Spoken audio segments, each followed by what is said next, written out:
Bienvenue dans Talk Afrique sur Média TV Afrique. Merci d'être avec nous pour ce nouveau numéro. Le moment va entrer certainement dans les annales des rencontres positives entre islam et christianisme. Le 30 mars dernier, le roi Mohammed VI, également commandeur des croyants, a reçu au Maroc le pape François, chef spirituel des catholiques.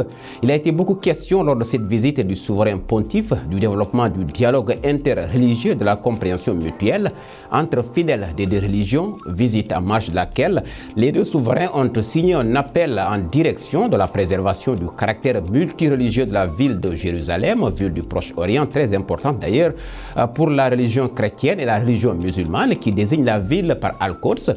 Pour en parler, deux invités, pas n'importe lesquels. Avec moi sur ce plateau, Abbé Jacques Seck, vous êtes prêtre de l'archidiocèse de Dakar. Bonjour et merci d'avoir accepté notre invitation. Bonjour, c'est avec plaisir que j'ai répondu à l'appel. Le plaisir est partagé, mon abbé. Avec nous également sur ce plateau, Ahmadou Makhtar Kanté, imam, écrivain et conférencier. Merci, imam, d'être avec nous. Merci, je salue toute l'équipe Média 1 de Dakar, je salue le doyen Abbé Jacques Seck et j'espère qu'on aura un entretien très fructueux. Inch'Allah. Alors, Abbé Jacques Seck, vous êtes très connu surtout dans une dynamique du dialogue interreligieux au Sénégal, où les deux communautés cohabitent parfaitement, pacifiquement. Alors la visite du pape François au Maroc, reçue par le roi Mohammed VI les 30 et 31 mars dernier, une visite placée sous le signe du dialogue islamo-chrétien, ou si vous voulez interreligieux. La deuxième, d'ailleurs, visite après celle du pape Jean-Paul II, plutôt en 95, en 85, non, au Maroc, à l'initiative, à l'invitation de feu le roi Hassan II. Comment appréciez-vous cette visite du pape François au Maroc? Avant de dire, je dis ceci. Jean-Paul II est venu à Dakar. Je l'ai reçu à la chambre de commerce avec Abibou Tal. Donc, on a accueilli le pape au Sénégal. Vous ne vous rappelez pas? Non. Si. Donc, ceci étant, lorsque le pape franchit le petit canal pour aller voir un chef religieux, c'est une bonne chose. Si au sommet, il y a la communion et l'entente, les fidèles n'auront aucune occasion d'aller faire du mal derrière nous.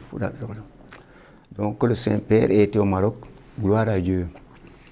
Et tant pis pour les fanatiques qui viennent là-bas. Il est allé, il fallait aller. Il devait aller, nous applaudissons. Honnêtement, moi qui suis malade du dialogue interreligieux, j'applaudis des mille mains. Donc je suis heureux que le pape ait été voir le commandeur des musulmans, si on regarde bien l'histoire. Et donc, qu'il aille saluer, tendre la main à un homme qui représente beaucoup de monde sur les 5 continents. Donc Dieu bénisse nos chefs d'accepter de se retrouver pour qu'on soit plus soudés au nom de l'essentiel. L'essentiel. Alors, Imam Ahmadou Makhtar Kanté, cette visite du pape François dans une terre d'islam, je vous nomme le Maroc, intervient dans un contexte de mutation qui touche les deux religions, notamment en Afrique. Quelle réflexion vous inspire cette visite du pape François au Maroc? Oui, je dirais à la suite du doyen, l'abbé Jacques Seck, qu'en soi, c'est une très bonne chose. Parce que si on dialogue, si on échange, on se comprend mieux. Donc au-delà des attitudes et des postures belliqueuses, conflictuelles, quant au sommet, n'est-ce pas, les leaders discutent, échangent, n'est-ce pas, dans le respect mutuel et sortent un appel que je pourrais dire un appel universel qui concerne, n'est-ce pas, toutes les communautés, n'est-ce pas, pour lesquelles il y a un respect certain, alors je crois que c'est très bien. Et d'ailleurs, vous avez oublié de mentionner que le pape était déjà passé en Égypte en 2015, je crois, reçu par le Moufti d'Al-Azhar, où il a parlé de l'alliance qui a été faite là-bas entre Dieu et Moïse et le peuple d'Israël. Donc je crois que c'est une continuité, c'est une très bonne dynamique, n'est-ce pas, que le pape soit reçu maintenant au Maroc. Le Maroc a une place très très importante dans l'histoire africaine et ses relations avec les pays africains sur le plan religieux, si on prend le Sénégal, sont claires. Donc je crois que cette rencontre-là a un impact symbolique extrêmement important. Maintenant, peut-être qu'il faut savoir en tirer, n'est-ce pas, tous les bénéfices possibles, n'est-ce pas, sur le terrain. Alors, sur le terrain, Abbé Jacques Seck, qu'est-ce que cette visite doit concrètement, les impacts de cette visite du pape François, parce que l'imam l'a rappelé, il a été, pape Jean-Paul II, il a été en Égypte. Alors, qu'est-ce que cette visite du souverain pontife au Maroc, les impacts que cela peut créer, surtout en Afrique, dans le domaine entre les deux communautés? C'est ça. Moi qui ai eu la grâce d'avoir envoyé un de mes fils musulmans à la Mecque, Oustaz de Joal, grâce à Ben Badiagne, feu Ben Badiagne, j'avais pu donc faire fleurir le collège de Oussandour. Ceci étant, si je vois maintenant le pape qui va à la rencontre de l'islam, je danse de joie, puisque là où je suis né, là où je me suis développé, l'islam est là, l'église est là, la tradition ancienne est là. Moi, à 15 ans, j'étais né musulman et chrétien à 15 ans. Ma soeur aînée était pourtant musulmane, il avait épousé le premier imam de tout Palmarin. À cause de ceci, en 1955, mon papa qui était à Saint-Louis, revenant d'un voyage, il s'est fait musulman. J'ai applaudi les deux doigts. Parce que mon papa, et entre-temps, ma soeur, il dit, il voulait aller au paradis des musulmans pour retrouver sa fille. Je dis, papa, il n'y en a pas 36, il y en a qu'un seul, on va tous s'y retrouver. C'est pour vous dire donc que le dialogue pour moi, ce n'est pas une théorie. Dans la maison où j'ai grandi, il y a Aliou Ndongo. Son père et ma mère ont même père et même mère. On mangeait dans la même calebasse. Un jour, il était à Banjul, il me dit, voilà, Jacques, je te donne mes enfants, tu peux en faire des chrétiens. Je dis, non, non, je vais les mettre à l'école, ce n'est pas nécessaire. Mais dans un pays aujourd'hui où on a une forte communauté musulmane, quels doivent être les jalons à poser pour perpétuer ce dialogue interreligieux? On ne fait pas des efforts. Je vais vous dire une chose. Pape Malick Sy de Tivaouane, c'est la famille. Ses enfants, quand ils devaient aller à l'école, qu'est-ce qu'il a fait? Il est venu me trouver à la classe, il dit, Jacques, voici ma fille Fatima, elle a l'âge d'aller à l'école. Et il ira dans une école catholique. Bon, j'ai dit Fatima, parce que Jeanne d'Arc, j'ai pris Fatima dans ma main. Je suis allé voir ma mère pour, j'ai dit, ma mère, voici ma fille Fatima. Elle a fait là, c'est jusqu'au bac. C'est un problème. Par la suite, ses propres frères, Junior est venu, et je refais la même chose. Si déjà au sommet on dialogue, mais comment voulez-vous? Les talibans, pourquoi dialoguer? Si ça a Fatima Tassi a fréquenté Jeanne d'Arc, l'école Jeanne d'Arc, son frère au pape Malick. Donc, ce pays, nous avons la grâce et la chance de ne pas avoir de problèmes. Parce que si vous en voulez 75% ou 70% de nos élèves, il n'y a plus rien. Or, c'est des gens qui payent l'école et qui acceptent de faire payer. Donc, ils ont des raisons. Si l'école était gratuite, elle est payante. Le fils du calife amène son enfant ici. Mais c'est ce qu'il fait, c'est-à-dire qu'il crée un pays. Et il sait que si ça se fait, on va tout faire pour que, quelle que soit la religion, on applaudit. Le Sénégal, un pays considéré comme un des modèles du dialogue islamo-chrétien. Alors, Imam Ahmadou Makhtar Kanté, finalement, qu'est-ce que, au-delà du Maroc, l'Afrique doit tirer de cette visite, de cette visite du pape François? La première chose, c'est, je crois, ne pas être plus royaliste que le roi. C'est-à-dire que les masses, à la base, devront maintenant être plus disciplinées, n'est-ce pas, plus lucides, parce que si au sommet, déjà, il y a des discours responsables qui appellent à la fraternité, qui appellent à la paix, n'est-ce pas, et basés sur des références bien connues. Parce que ne vous y trompez pas, les discours qui ont été tenus là-bas sont des discours travaillés par les équipes au plus haut niveau, de Amirul Mu'minin, comme au niveau du Vatican. Absolument. Donc c'est pourquoi j'ai parlé de discours universels qui ont un contenu éthique extrêmement puissant. Et il faut se rendre compte qu'aujourd'hui, ce discours est très important parce qu'en face, il y a un discours qui manipule. Il faut un discours qui construit. Voilà. N'est-ce pas? Et je crois que ces deux discours-là... Vous faites allusion à quel genre de discours? Je veux dire le discours des radicaux. C'est ça. N'est-ce pas? Des radicaux de tous bords. De tous bords. N'est-ce pas? Et donc maintenant, ce genre de discours-là, c'est des discours équilibrés qui ont un contenu éthique d'un humanisme extraordinaire.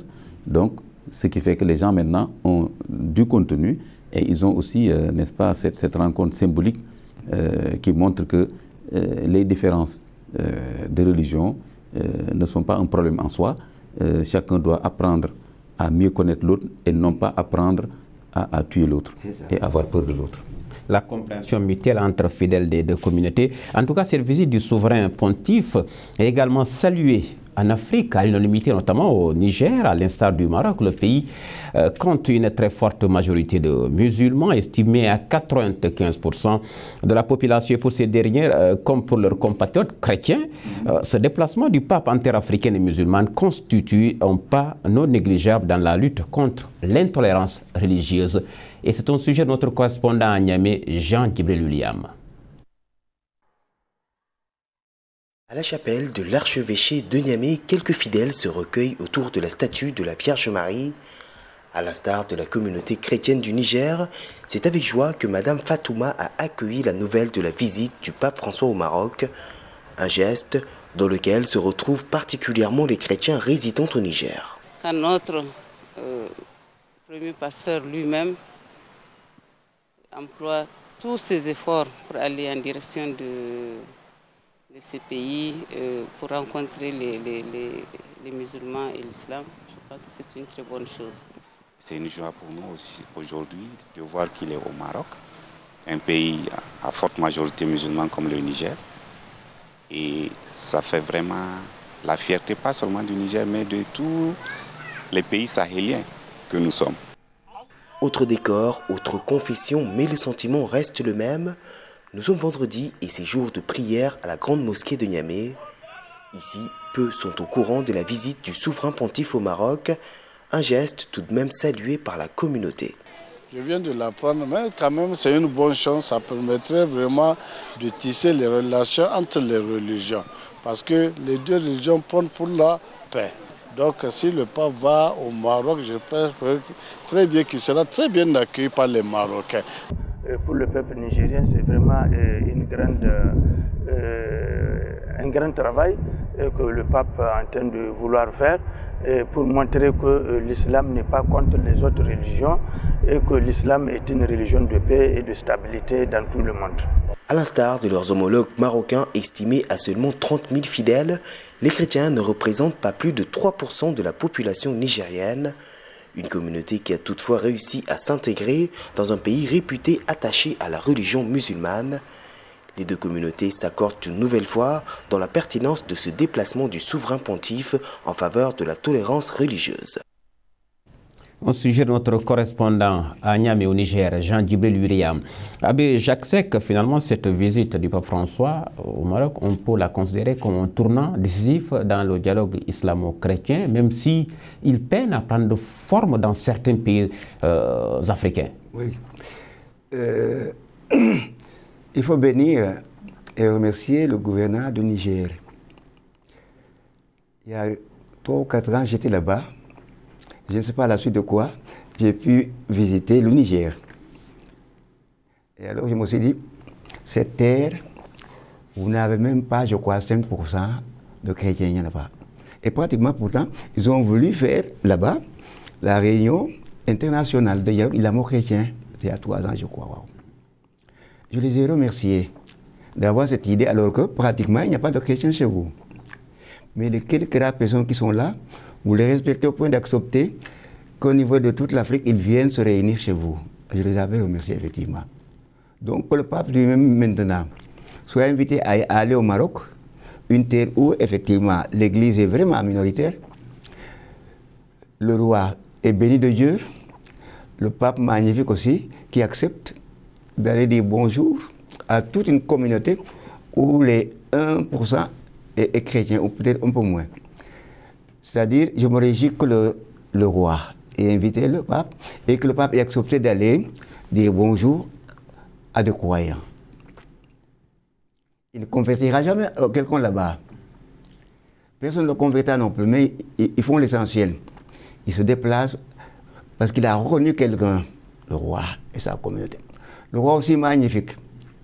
De savoir que le pape n'a pas grand monde chez lui, mais quand même de l'inviter. Tous les deux sont déjà formidables, c'est mon opinion. C'est votre opinion, les deux souverains. Imam Ahmadou Makhtar Kanté, finalement cette visite qui ne laisse pas indifférent certains pays d'Afrique, tels que le Niger, en atteste ce sujet de reportage, notre correspondant. Vous en pensez quoi? Oui, j'ai bien aimé les réactions des Nigériens, les musulmans en particulier, qui ont salué cette visite-là. Et on sent bien que c'est sincère, qu'ils aiment bien cette dynamique-là, et que donc ça montre que l'état d'esprit est positif.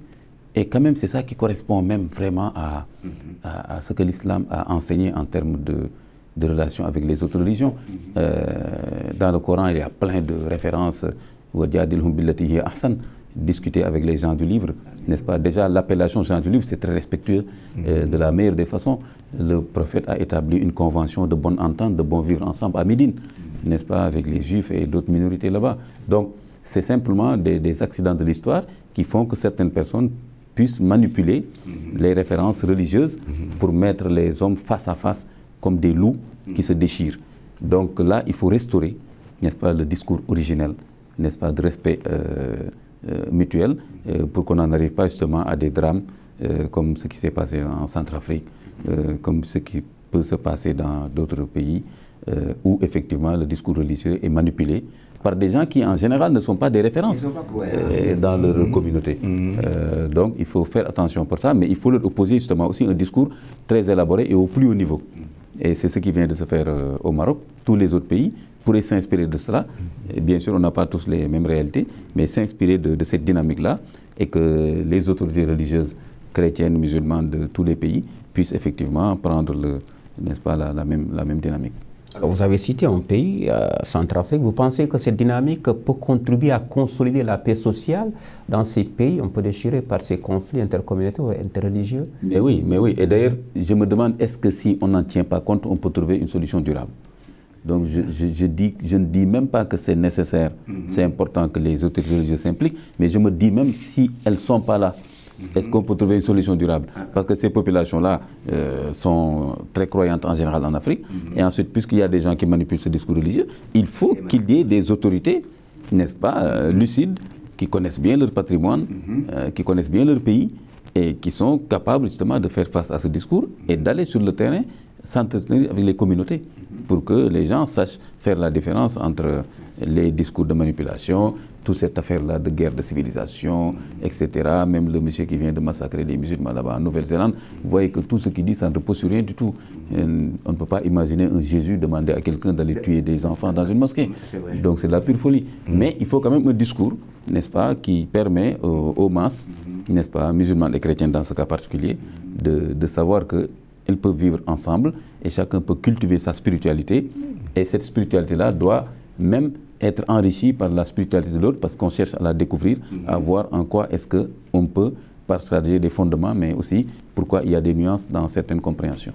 Alors, Abbé Jacques Seck, c'est vrai que vous avez fait visiter beaucoup de pays africains dans le cadre justement du dialogue interreligieux. Comment aujourd'hui ou dans quelle mesure il peut ce dialogue contribuer à consolider la paix sociale dans ces pays en dehors de ce que Imam Ahmadou Makhtar Kanté a souligné tout à l'heure? C'est-à-dire, si vous allez à Brazzaville, dans les deux Congos là-bas, il y a des Sénégalais, j'avais visité il y a quelques années, j'ai trouvé des Sénégalais là-bas qui étaient devenus pratiquement des Aïrois, des Congolais. Et j'étais content, parce que l'Afrique est une. De la même façon, je leur ai dit, Jean-Claude, écoutez, dans ce pays, vous n'avez pas beaucoup de musulmans, Mais s'il y en a un ou deux, vous respectez. Au Sénégal, nous ne sommes même pas 10%. Et pourtant, on est heureux, l'église est florissante. Waouh! C'est-à-dire mon message et mon comportement hein, sur les 5 continents, que je rencontre minorité ou majorité, je dis écoutez, le ciel est un, Dieu est un. Faisons tout pour nous entendre et aller nous retrouver là-bas. C'est mon message. Il est clair. L'un des temps forts également de cette visite de 2 jours, il a été question de l'appel d'Al-Quds, son appel signé par les 2 souverains, on appelle la fraternité religieuse. Oustaz, Imam Ahmadou Matar Kanté, un grand pas en avant, non? C'est un très très grand pas, parce que là aussi, il suffit de ne pas laisser l'espace occupé par des radicaux, par des va-t-en-guerre du genre discours de Trump. Tout ce que Trump est en train de faire sur la question israélienne et palestinienne est très dangereux. C'est affreux, affreux. Donc c'est maintenant qu'il faut parler. Il ne faut pas attendre justement que ça aille dans les sens incontrôlables pour intervenir. Donc il faut déjà attaquer ce discours-là par un autre discours plus positif, plus constructif. Et les gens lucides de bonne foi, n'est-ce pas, de tous bords, sont capables de cette sensibilité-là. Moi, j'ai foi en la raison humaine, en la lucidité humaine. Donc c'est parce que je crois qu'on laisse trop d'espace à des manipulateurs que les gens semblent finalement se dire peut-être qu'ils ont raison. Il faut l'autre, wow. Et là, par exemple, ce que Trump fait comme tweet sur les questions d'Israël, n'est-ce pas, le fait d'être inconditionnellement attaché à tout ce qu'Israël fait, malgré la violation des relations internationales, des résolutions internationales et tout, c'est dangereux. Mais quand même, là aussi, il faut saluer effectivement que la position de l'Église, du Vatican et la position des plus hautes autorités musulmanes et des pays arabo-musulmans, c'est de dire qu'il faut qu'il y ait une solution équitable et durable. Ce n'est pas la position de Netanyahou et de Trump. Donc sur la question de Jérusalem, c'est une ville-monde. Donc tout le monde est d'accord pour dire qu'il faut préserver le caractère de diversité religieuse, et en particulier des 3 confessions que j'appelle les 3 familles qui réclament l'héritage d'Abraham, musulmans, juifs, chrétiens. Il faut respecter ça. Donc ceux qui sont ennemis de la paix mondiale, c'est eux qui sont en train de vouloir coloniser cet espace-là, d'en faire un espace strictement, exclusivement juif. Ça c'est dangereux. Donc cet appel-là au Maroc doit aller dans ce sens de dynamiser, n'est-ce pas, cette solidarité avec les Palestiniens qui aujourd'hui sont effectivement les victimes d'un État puissant et qui ne recule devant rien pour contrôler, n'est-ce pas, et maîtriser un espace qui ne lui appartient pas. Donc je crois que c'est très important. Autour de Jérusalem, on peut construire effectivement une solidarité agissante. Alors, l'abbé Jacques Seck, cet appel d'Al-Quds signé par les 2 souverains, vous en pensez quoi? Comment vous l'accueillez? S'il y avait des tam-tams, je risquerais de nous pour nous ramener des... Ah oui, oui. Chaque fois que je rencontre 2 personnes de religions différentes qui serrent la main, je danse de joie. Parce que je pars du principe que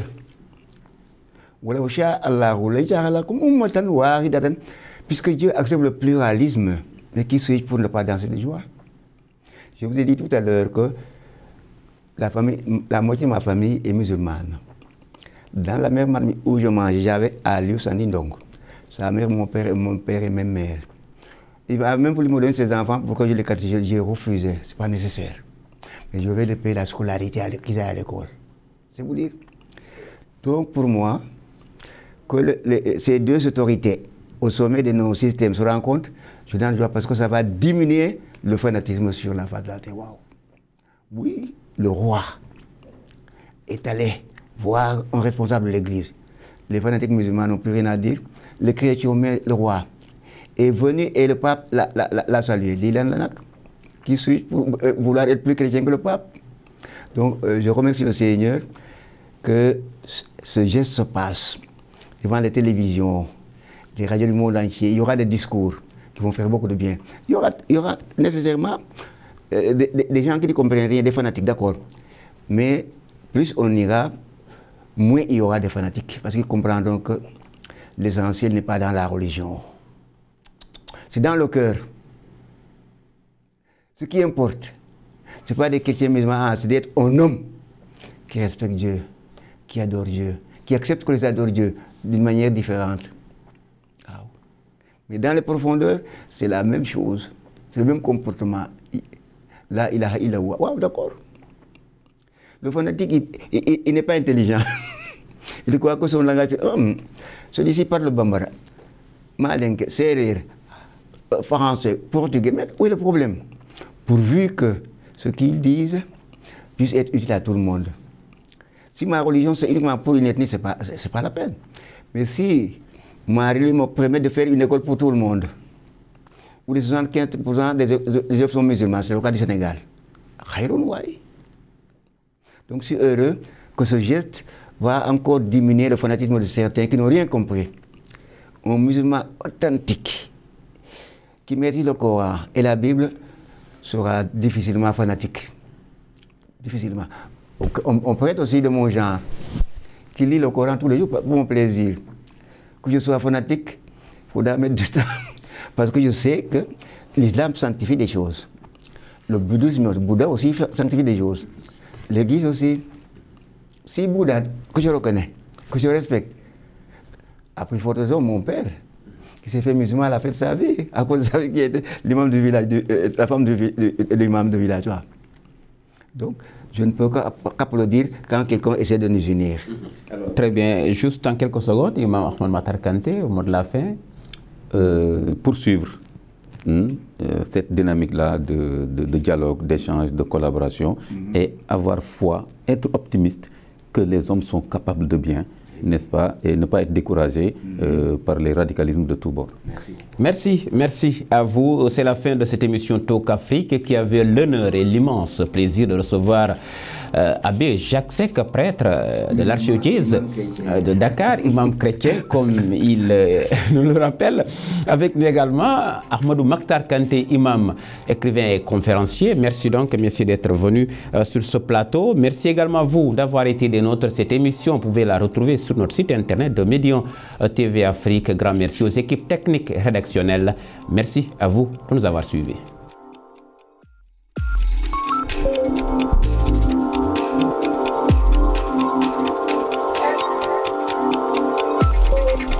Thank you.